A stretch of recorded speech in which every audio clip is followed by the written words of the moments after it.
गणनायकाय गणदैवताय गणाध्यक्षाय धीमहि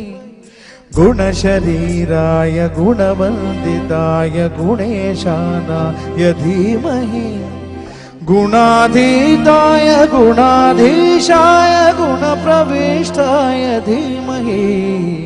एकदन्ताय वक्रतुण्डाय गौरीतनयाय धीमहि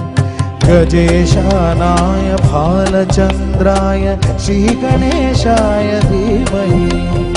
एकदन्ताय वक्रतुण्डाय गौरीतनयाय धीमहि गजेशानाय भालचन्द्राय श्रीगणेशाय धीमहि